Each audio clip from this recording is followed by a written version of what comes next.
It's the digital world, Alan. I keep being told it's the digital world. Right.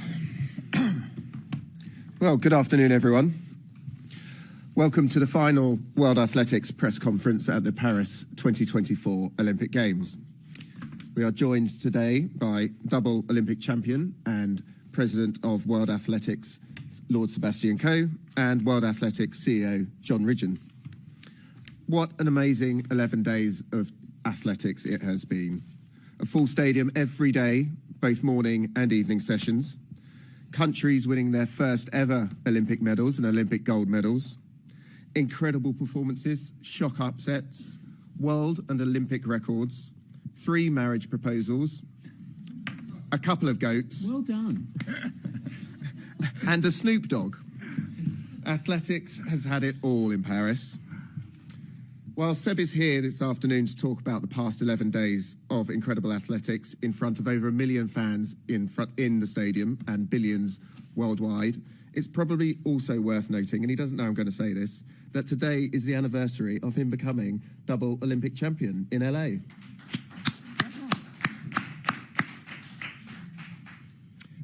So Seb will deliver some opening remarks, and after he has concluded, we will open to the floor for questions, and I'm not sure what the first one will be. But as ever, if you can raise your hand, we will get a volunteer to come and bring the microphone to you. If you can state your name and your publication, and then ask your question. So Seb, for the final time at Paris 2024, I pass the baton to you. Thank you, Jamie. And I didn't actually know it was the the anniversary, and thank you for carbon dating me this morning. 40 years ago. I guess I'm lucky to be here. Jamie, thank you. And I don't intend to, there's no long set piece presentation this morning or PowerPoint on AI or anything. This is really just a way of thanking you because you are really important to us. And I'm looking at a sea of specialist athletics writers here. I know that there are those of you who come here with other duties and other journalistic responsibilities, but specifically to the specialist writers, thank you, because you stick with us through thick and thin. And what we've witnessed in the last 11 days has been anything other than thin. This sport is the sport that keeps giving. It is the gift that keeps giving. And look, I would like to start by simply, because I know how hard it is to put a games on. I've chaired an organising committee through bid, through delivery, and then for 2 years of legacy. This is the toughest piece of project management that any city is ever confronted by in normal times. So I would really like to place on record, and possibly the only opportunity I have here in Paris before we all go back to our day jobs, to thank Tony Estanguet and his teams, who have been a very, very good organising committee. And Tony, I'm delighted, from active sport has made that transition. There aren't that many of us around that have done that job. It's an ageing experience, but I'd like to thank Tony for the extraordinary games that he and his teams have delivered, and together with the IOC sports team too, because there are challenges, and of course to John, who as ever deftly navigates our HQ teams through the delivery of a games. I think it's often overlooked that an international federation does have quite a set of arduous duties here. This is not a one-off, by the way. I mean, we have seen some extraordinary performances this week in athletics, but it isn't a one-off. This sport is on an extraordinary trajectory at the moment. Budapest, as you remember, last year was our best World Championships ever, and we're just building year on year. And look, athletics is a sport, like many sports, that is very reliant upon numbers and measurement. And so let me just give you a few numbers, both on the field of play and off the field of play. We've had 11 days of extraordinary, sumptuous athletics. We've had 195 countries that have competed. We've had obvious world records, 3 of them. Mondo Sydney and the US 4x4 mixed relays. We've had 13 Olympic records, and I'm sort of slightly smiling about that because 2 of those have come in the last 24 hours on the toughest marathon course that has yet been devised for an Olympic Games. 27 gold medals, a total of 27 countries with gold medals, a total of 43 countries winning medals, and 75. And this for me is a really important sign, a drumbeat of progress. 75 countries who have had a top 8 finish. Away from the field of play, but not that far away from the field of play, I guess. Every seat for every session in that stadium has been filled. From the first morning through to the extraordinary scenes we witnessed last night. Off the field of play, really off the field of play, 1 million tickets, the most number of tickets ever sold for an athletics championships. And again, packed houses on the road, 10, 12 deep this morning in various parts of the marathon course. And the race walk too, with the views and the extraordinary backdrop. Jamie slightly took my thunder, but it pays to make sure we know what both of us are saying. I did slightly feel the globe wobbling the other night when I had Snoop Dogg one side of me and Simone Biles the other side, and trying to explain the finer points of 1,500-meter running. And I'm still smiling at the response from Simone, who looked at the track and said, I had no idea people ran that quickly. And I said, how do you think we feel when we're sitting at the side of a gymnastics auditorium? You know, how on earth do you do what you do? And it was, I'm going to say this, the sport became cool. It's the first time my kids have actually thought anything I've done on the planet has been cool. Let me just finish by making an observation here. I cannot remember a generation of more talented athletes. And when I say that, I make 2 points here. And I make it really respectfully because we are no longer a sport about one person. And that one person was Herculean. That one person transformed the popularity of our sport for a very clear period of time, and he consistently did that, and that's obviously Usain Bolt. And the regular question that I've had from many of you, and it's a good question, is, you know, what would you do when Usain actually left the field? And I said, well, it's a little bit like the same question I'm guessing that boxing audiences and organizations were getting, you know, a few years ago when Muhammad Ali left. You don't replace Muhammad Ali, you don't replace Usain Bolt. But I did say, mark my words, other athletes will come through. And the way they've come through has been extraordinary. We've now got a greater bandwidth of talent across a broader range of disciplines than we've ever had in the sport. And I'm not going to belabor the names or the individuals or all those disciplines. You've watched it, you know, for the last 11 days. You know exactly what I'm saying. And if you really want the definitive definition of a global sport, then we had our 105th country in the history of the Olympic movement winning a medal in Paris. And that has been sensational, from St. Lucia, Pakistan, and of course Dominica. And tell me any other sport that on the opening day of a competition is celebrating a medal from Ecuador. So that, for me, tells me the sport is moving in the right direction. The structures that we put in place are really reaping that dividend. And it is really important we do not take our foot off the accelerator. I said after Budapest, the red carpet is out in front of us.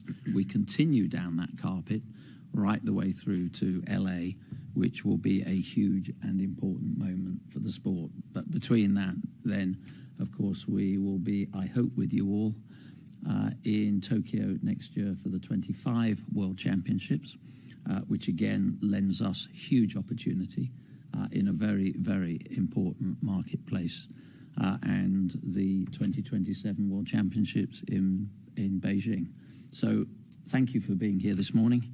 I hope these games have worked for you. We've enjoyed your company, and thank you not just on high days and holidays, but for the support you give this sport 24/7. We do appreciate it. And if I may make a small personal thanks, it's to Mark Van Turak, who I know is at his last Olympic Games. He will retire to what I know is a very good wine region of France. But Mark, thank you for your assiduous and passionate support of the sport for so many years. Don't be a stranger. Thank you. Jamie, back to you. Thank you. Okay, so we are ready to open to the floor. And, well, look, as Mark has raised his hand, I'm sorry, but it's only fitting. I think Mark has the first question. Je vais pas perdre mes bonnes habitudes. Vous avez une traduction? No? Okay. Okay, I speak in French. Well, okay. I mean, ouais. yeah. I can translate in English. You're going to really test me here. Je vous l'ai dit, Seb, je continue à parler en français. Le président Thomas Bach a annoncé hier qu'il ne demanderait pas une modification de la charte. Donc ma question est-ce que vous serez candidat à la présidence du CIO? Et sinon, dans quel laps de temps annoncerez-vous votre décision d'être candidat ou de ne pas être candidat?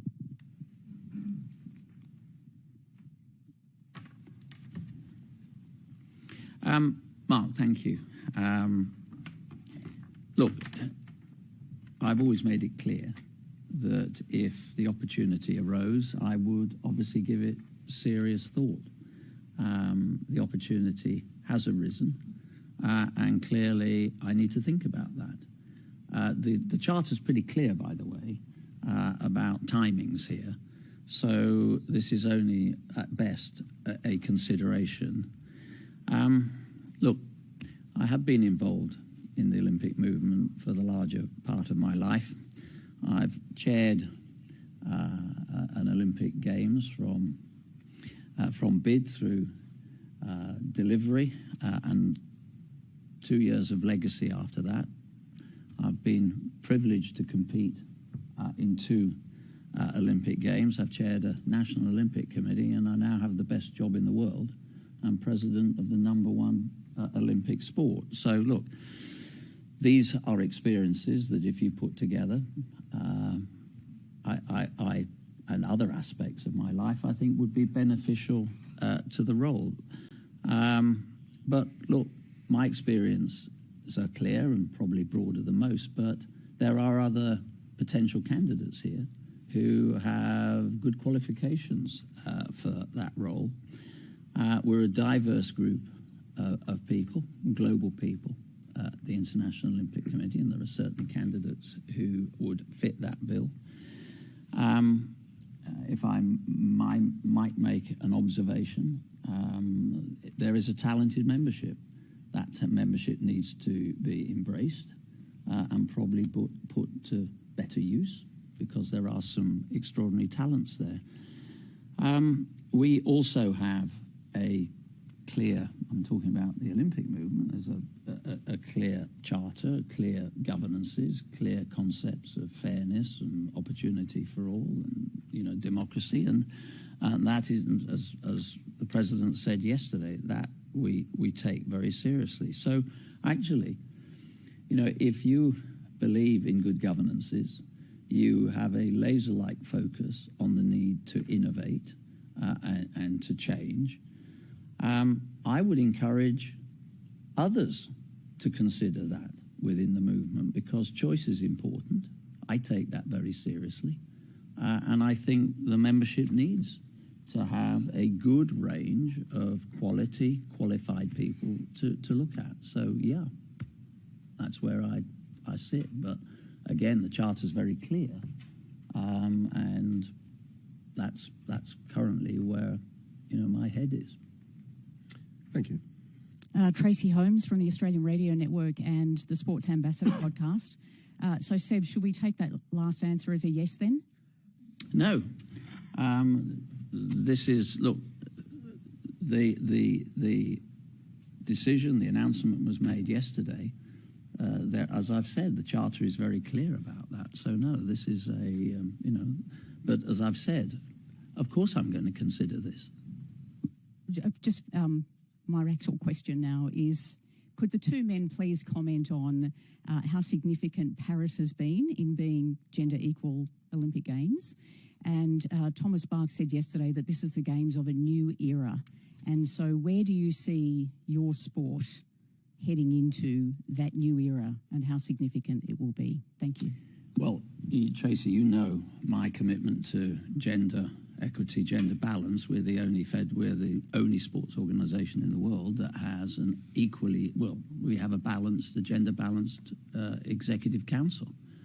13 women, 13 men. We got there 4 years in advance, and that's, if you ask me, one of the things I'm probably proudest about is when I came into athletics, we have always been 50-50 on the field of play. I'm from the age of 11, like John.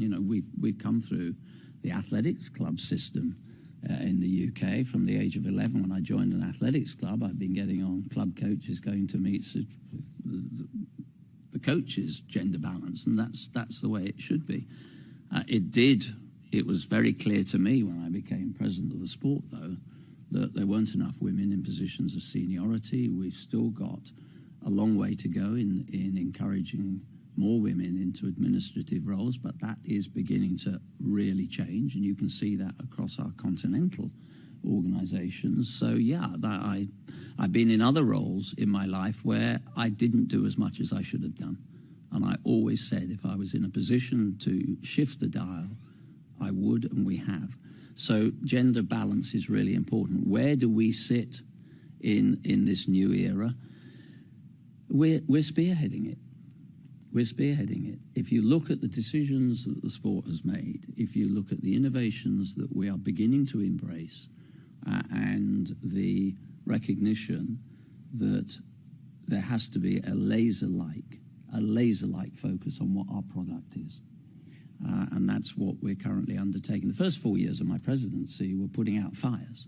The second 4 years were doing all the things that we probably should have done in previous generations, but we didn't. We kept kicking the can down the road because these decisions were easier to sort of leave for somebody else, and it fell to me to do a lot of that.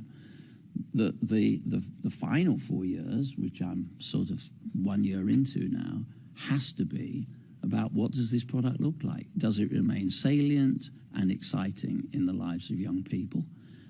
We have to be tough about the things that are working in the sport and tough about the things that aren't working in the sport.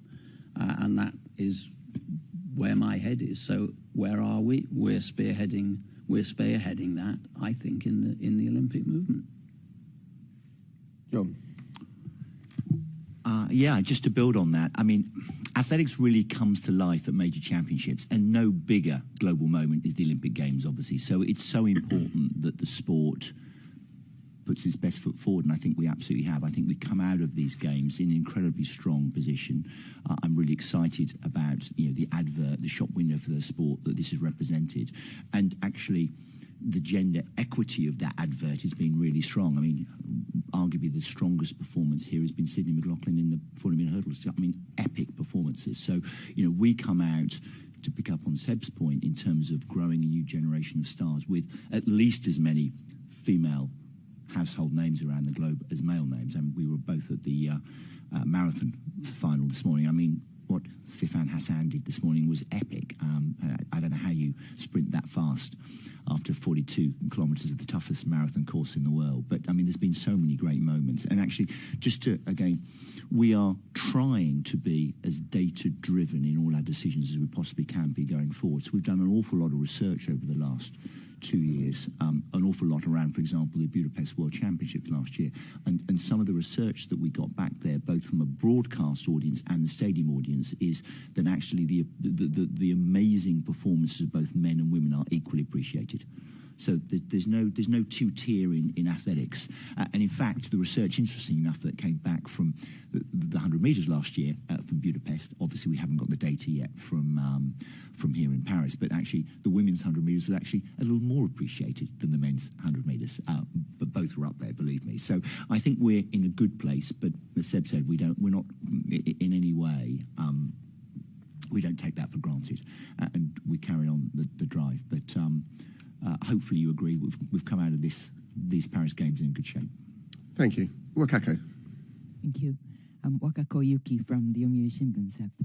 I won't ask you what if you would, but I would like to ask you to share with us your thoughts on a vision of the future Olympic movement. You have shown us that you take leadership and you're not afraid of changes, innovation, as well as always try to have sport as a center. From that point of view, what do you think the IOC as well as Olympic movement would need into the future? And especially how the sports, the essential part of sports value, to spread the value into people's heart in the world. Also, incidentally, 2025 Tokyo, if I may. Yes, we were very impressed by the full stadia here, in the morning especially, even in the heat. And what would you think Tokyo would need to do to follow up in that footsteps? For instance, of course, home team, in a saying, home team's medal would be one of the key driving force. And here we have first gold in javelin, women's in history, things so forth. Would these kind of effort, sporting effort, also contribute to the full stadia? Thank you. Wakaku, let me deal with the second part of your question first, if I may. Tokyo has all the assets to be an outstanding championship. We were there in 1991, and people still talk about those championships, the epic competition between Mike Powell and Carl Lewis. We are moving, as you know, we've moved those championships to later into September, so that the welfare of the athlete is absolutely critical. And it is, we're dealing with it's becoming a bit of a cliche that we're dealing with a complicated world. I can't really remember a time when the world hasn't been complicated in one way or another, but obviously global climate change, given that governments seem, less sure about some of the policies they need than even 5 years ago, is something that sport is now going to have to deal with, and that's not we can't be naive or coy about that. So moving those championships slightly later in the year is important to us, but it doesn't fundamentally alter the bigger challenge, which is that we are going to have to look at the global calendar. We are going to have to discuss, as we have within the HQ, about maybe moving some of our the marathon out of that time of the year, where if you really are committed to the welfare of the athletes, you don't stick them on the road in August or September. Those are a lot of things that John and the teams are focusing on now, and I'm delighted to be back in Tokyo next year. I did make a commitment to your governor, who has just been elected for the third time, that the very first opportunity we had as a sport to come to the stadium and have that stadium with people in, we would take, and we did. And I know there's a lot of support, and already tickets are beginning to fly off the shelf, which is a good sign a year out from a championships. The broader question you've asked is a really important one. And look, let me be blunt here. We know that the Olympic Games is fundamentally about sport. I've sensed in recent times that sport, although everybody knows that's what they're coming for, that it's sort of in a way, slip down the agenda. And don't get me wrong here, and I choose my words carefully. Don't get me wrong here. You know, I've heard a lot in the last year or so about solidarity and empowerment and sustainability and ED&I. And look, they're health checks. And every good organisation should have those at the heart. We do in World Athletics, and we're not the only organisation. It's not how we should be defining ourselves. You know, this is a sporting organisation. And I don't really need to belabor you with all the values that sport brings. We know that. We know that. We know it's the most potent social worker in all our communities. We know, used properly, it's the smartest and deftest diplomat. We know these things. But it is going to be really important that international federations and the ecosystem understands why sport is really so important in this. And, you know, the other things are really important. They are absolutely the essentials of good organisation, but that's not how we should be defining ourselves. And I think that my view here, and not just in Paris, but in the last few years, is that sport is going to have to make sure that it is really punching its weight in this space, because at the moment we have some challenges. Hi, Sebastian. So Samir Hamoudi right here for New World Sport Africa. And this is a question on Africa. If my count is right, we have 24 medals for Africa, which is good, but not great compared to some other edition. But there are some positive medals and some positive results. I have 11 Africans in the semi on the 100 and 2 in the finals. Women and men also on the 200 meters, so the sprint looks good, and long distance, we're used to it. My question is, what's your politics with World Athletics on Africa to make sure you develop athletics? I know there's the training center in Dakar, Lomé, and all that, but is there something specific that you have in mind that you could develop? I'm talking meeting, maybe budget, something like that. What do you have in mind on Africa? Well, in simple terms, we spend more as an organisation on the development of the sport in Africa than any other of our continental associations, and there are another 5 of those. I don't need to be reminded on a daily basis of the importance of Africa. The history of track and field in the last 20 years has actually been the history of African athletics, and even from my own career, you know, I know the importance. So yeah, we take it extremely seriously. One of the things that I think will help, and I hope it's a modest contribution, but it will help, and that is the discussions that I've now been having for some time with cycling around a joint venue where cross-country could return to the Winter Games, and that would give Africa a legitimate and proper handhold in the Olympic Winter Games. Continental Tour is a very important concept for us, and we have got now Continental Tour events in Africa. That was the policy to breathe new life into our into one-day meetings, and the importance of Africa to us is huge. We know that this is a continent of rich talent, but we also know there's a tyranny of distance that makes life complicated.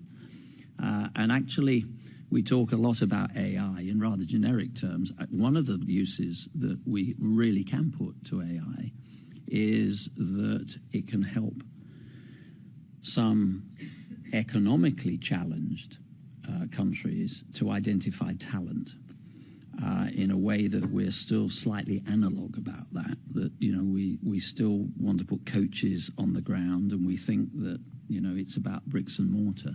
AI can be hugely helpful to emerging and establishing countries, and that's something that we will clearly look at.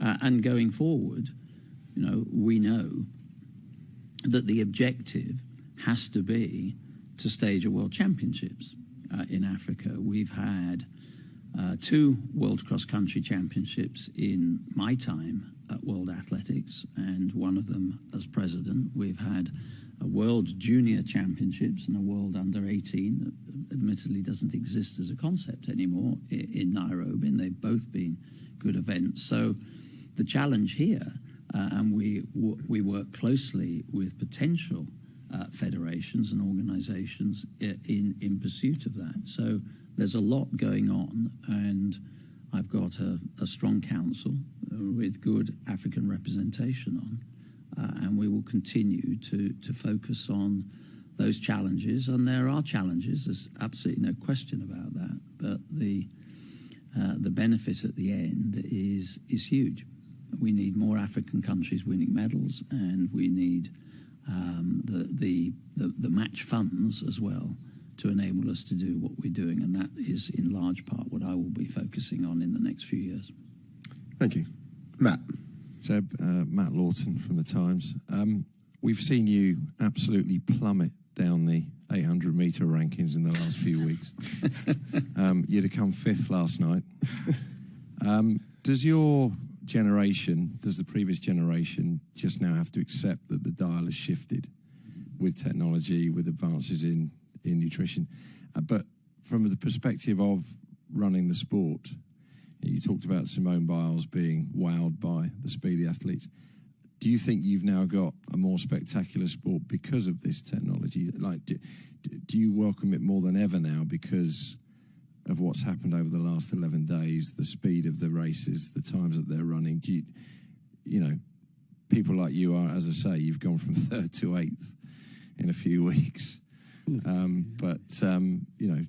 it good? Is it good? Do you think it's good? I'm trying at this moment to think of how to answer that without saying yes and yes. Clearly, you want a bit more.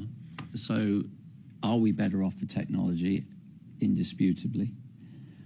Has that technology not just made our sport more exciting, but actually also helped athletes have longer careers, because the R&D that is going into that shoe technology is also actually a protective technology.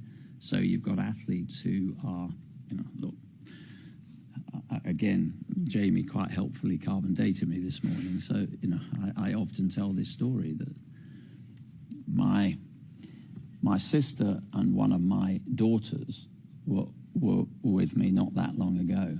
And one of them was wearing a pair of shoes which she thought was incredibly cool. And I said, by the way, I used to run 50 miles a week in those. And the other one was wearing a pair of, I'm going to have to brand it here, Dunlop Green Flash. And I said, actually, I won my first road race wearing those. So, you probably wouldn't walk your dog in those shoes now. And athletes had relatively short careers, particularly the endurance athletes, because we were asking them to do things. Derek Clayton's a classic example. Derek Clayton was running over 100 miles a week. David Bedford in my own country in stuff that was not that protective.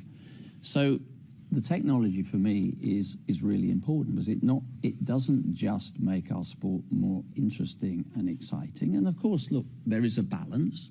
We now have a unit that, and working alongside the shoe companies that for the very first time has put some parameters around this and has started to help define, where those parameters are. But no, and look, we could be, if you'd said to, it's a bit like somebody saying to Roger Bannister, when I walked around the track at Iffley Road making a documentary with him 30-something years ago and took one of my road shoes off, and in fact both my road shoes weighed less than one of his running spikes that he broke the 4-minute mile in. And I'm sure if you went back to Rudolf Harbig in 1936, who ran 1:46 on concrete tracks, he would have probably said, well, I could probably have run so much quicker. And the reality is I probably would have run quicker, and I might not be down at 8th place now on on the ranking list, but I welcome it. I welcome it, and it's a sign of it's a sign of progress. I don't want to be the federation president that's the equivalent of the computer says no. We have to embrace technology. We absolutely have to, but we are also a regulatory body, and we have to make sure that we get the right balances. John. Yeah, let me just build on that, because there's no doubt about it, technology is helping performance. And when we look at the statistical analysis from these Olympic Games, I think this will be the greatest track and field meet we've ever seen. I'm absolutely sure about that in terms of the average level of performance, which is jaw-dropping. But we as an organisation have absolutely decided to embrace technology. It's the right thing to do. In fact, we've even at times modified our rules to make sure that we can allow it to develop. I'll give you an example. This is the fastest track that's ever been laid, and we changed our rules last year so we would allow different surfaces to be laid for some of the field events compared with the track events, so we could have the ultimate surface for whatever discipline. In the past, that was not possible. I think it was the right approach. But at the core of all of this is integrity of the sport, and we are the regulator when it comes, for example, to shoe technology. We have a team in place that works collaboratively with the shoe companies, and what we're really comfortable with is yes, technology is rising, and the speed of change, as it is across the world, is changing at an ever faster rate. But we're ensuring, and I think we're achieving this, the fact that everybody has access to that technology. So you can win, for example, an event here in Paris wearing a shoe of any of the major shoe manufacturers. Clearly, every lane on the track is exactly the same for each athlete. So yes, technology is improving all the time in athletics, which is one of the factors helping performance to increase.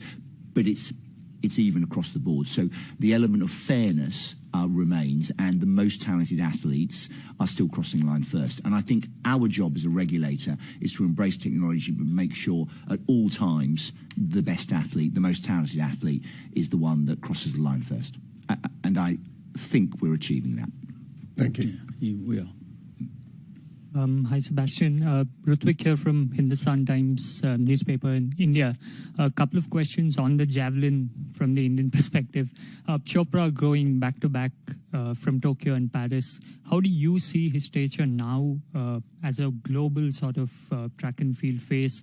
Sorry, how do I see? I just didn't. How do you see Neeraj's stature growing now as a two-time medalist from Tokyo to Paris? And the second question is, a Pakistani and an Indian finishing 1-2, what does that mean to global athletics? Having Indian heritage, I know what that means in both those countries, and that wasn't lost on me the other night when I was sitting with the Indian Federation, and my friends from the Pakistan Federation were not that far away. There was some, as we would say in America, there was some bragging rights. And I think it's fantastic. I think it's absolutely fantastic. I think it's fantastic because, first of all, that was a sumptuous competition. It rather, I hope, exemplifies what I mean about the sport moving both in the track and the field at pretty much the same pace. And look, the thought that somebody would come here. If you'd said to Chopper, you're going to throw 89 metres in the Olympic final, I think he'd have probably taken that. In fact, I did. He's at my... there are a few of us here from a very fine university in the UK called Loughborough. In fact, the guy sitting immediately behind you is a graduate there. But Chopra, of course, spends a lot of his time at Loughborough. I spoke to him not that long ago, and he gave me a distance he thought he could win with. He just met somebody on the night who was, just extraordinary. And it's very, very good for athletics in South Asia. India is an important market for us. It really is. We've just come to a relationship. We've formed a relationship with Tata, who will become our broadcast partner, and we will be working very closely with them in trying to help develop the sport at a regional level as well. So, I'm a big cricket fan. So I also know that, we've now got young people talking about athletics when, recognising that cricket isn't the only game in town, and that too has been important. Thanks. Oliver, then Sean. Hi, Oliver Brown from The Telegraph. Seb, under your leadership, you've obviously established a strong and a clear policy on DSD athletes in the female category, and as such here in Paris, unlike in the women's 800 at Rio, you've had no issues. You look at boxing, by contrast, the last 2 weeks, there's been an absolute maelstrom on that front, and both boxers under the spotlight have ended up with Olympic gold medals. Can I ask you what, as somebody who's led on this, as somebody who has daughters, what are your personal takeaways from what's happened, and do you think it's a failure of leadership on the IOC's part? Look, if you don't mind, I don't want to get into the nuts and bolts, but what I will say is you have to have a clear policy.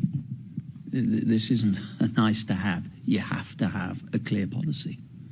And you have to put the flagpole in the ground, and you're never going to satisfy everybody.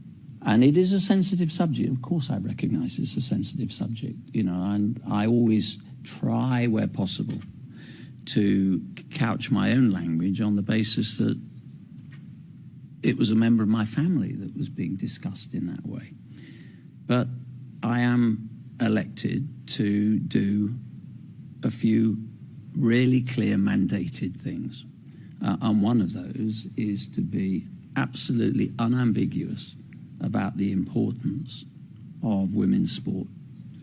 John quite rightly talked about it a few moments ago. Our female athletes have absolutely carried our sport in certain eras. They've been the box office, and we have to preserve that. And you never, this is, there are societal issues. I absolutely accept that. I'm pretty libertarian, those that know me, but for me, this is a really, really important issue. And you have to have a policy, and it has to be clearly communicated, and you're never going to satisfy everybody. But the reality for me is very simple. I have a responsibility to preserve the female category, and I will go on doing that until a successor decides otherwise or science alters. We have a gender diverse working group. It's chaired by Dorian Coleman, who's a law professor at Duke, who knows a lot about this area, not just in terms of the science, but also the cultural, the political, the legal landscape. We have a transgender athlete on that working group, so we're not just sort of closing the door and being hermetically sealed on it, but it is really important that you have a policy. And if you don't, then you get into difficult territory. And I think that's what we've witnessed here. Thanks. Sean. Sean Ingill, The Guardian. It's been a spectacular athletics programme. Clearly the sport has momentum with sprint, with this. Budapest last year as well. We all love that. How can it keep that momentum? I mean, I'm reminded, going back to London 2012, everyone came out of that games thinking, I'm going to watch more track and field, I'm going to watch more other sports. The football season kicks off, and then naturally lots of people's eyes concentrate on football. How can track and field keep the momentum and the brilliance of the last sort of year, 2 years, and keep it going for the next 1, 2, 3 years, so that people perhaps have come to the sport for the first time here, seen Sydney, seen all the other great athletes, stick with the narratives and the brilliant athletes up to LA and beyond? Yeah, look, Sean, it's a great question, and it's the holy grail, isn't it? It's the holy grail for every sport. Every sport has its own individual challenges because we're different, but there is one immutable challenge, and that is, how do you remain salient and exciting, and how do you grab new audiences and younger audiences? And that is, as John articulated a few minutes ago, that's what we spend most of our waking hours thinking about. The 2026 event in Budapest is going to be really important. I think that will be a game changer. It will be, you've heard me talk about it before, but it'll be the 3 nights of athletics. top 16 track athletes, semi and final. The field events, one straight final. It's not going to be every discipline, and that's not going to satisfy everybody, and we're not going to compromise on that. We know what's working in the sport. We know what's not working on the sport, and it would be an abrogation of duty to be sitting there saying, well, we know what's not working, but, one last heave will do it, or suddenly the public will come around. We do need to address this. And LA is important to us. The American market is a difficult one. And even people that in their own careers have had big magnesium moments in the sport, it's not shifted the dial dramatically. One of the challenges we have is the paradox of I can't remember a more talented and broader based team out of the US, which I think says an awful lot also about the quality of coaching that we're witnessing in the United States. But those athletes that have competed here are being mobbed walking out of a stadium and are still walking through their own hometowns in anonymity. And that is something that we need to address. And I had good conversations here, both with Gene Sykes at the USOPC and Max. And I said, look, there's a tripartite group here, and this is our moment. We can't sort of allow this to, glide path gently into anything other than a really successful LA28 and build on from that. So we do need to do that. Netflix has been hugely important. At its height, it sort of hit, I think, Jamie, number 6 on everything that was being broadcast. It's been by a distance the most popular sports series in Netflix in the last few months. I'm not sure whether I'm allowed to say this, but we have got a second season that's being filmed at the moment. I think that will be equally exciting. We've got other documentaries, and it's interesting to me that actually we talk about Netflix, and that's important, and we also are in discussion with EBU about another similar type of series. But actually there are lots of athletics. There's been a sort of cluster of athletics documentaries. There's been Linford. There was the magnificent Daily documentary, which if anybody hasn't seen it, I really do strongly advise you to watch. So, there's a lot going on beyond the curtilage of the sport, which tells me that there's an aptitude and an appetite for building on that. Just a couple of other comments to back that up, because we are hugely ambitious about modernising the sport, future-proofing the sport, innovation. Seb's mentioned a really important element of that, which is the new World Athletics Ultimate Championships, which will drop in 2026 to make sure we have a global championship moment every single year, which is important. But we're doing an awful lot more in addition to that. So, for example, Council only earlier this year made the decision to reconfigure the summer season, so we always finish on a major championships. That starts next year in Tokyo. So the narrative of the season will build towards the biggest moment of the year, which we think is really important. But it has to be more than just major global moments, albeit that's obviously when we reach the most eyeballs. So we are looking at our week in, week out competition, the likes of Diamond League, the likes of Continental Tour, and saying, how can we push the boundaries there and make that even more popular, make that more coherent structure. And we're also looking at the individual disciplines as well. So, for example, we have a high-level meeting coming up in 2 weeks' time in Switzerland, where we're going to test new concepts, including, for example, new disciplines like the mixed 4x100. I think mixed events have really worked well here, both in our sport and others. So let's see if there are other opportunities. So we're doing these things, but I think the commitment we always make to the sport, to the athletes, is we will not introduce change for the sake of it. It has to be strongly data-driven, and it has to test well, and it has to make a positive difference. Then we'll introduce it. But we are determined to keep this energy going and this momentum going, that to make sure that we keep the sport moving forward and as popular as it possibly can be. Great, thank you. Eddie? Seb, just kind of on the American angle, and correct me if some of these assumptions or things I'm saying are wrong, but there are a lot of people there who are a little confused about, you know, where the Diamond League meets are going to be shown in the U.S.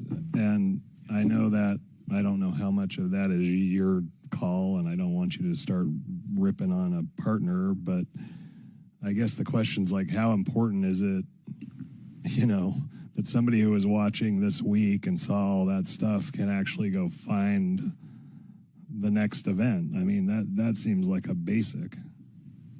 Yeah. Yeah. My brother's an American citizen. It's the weekend rant from that I get is, where do I find this stuff? You know? And look, that is a challenge.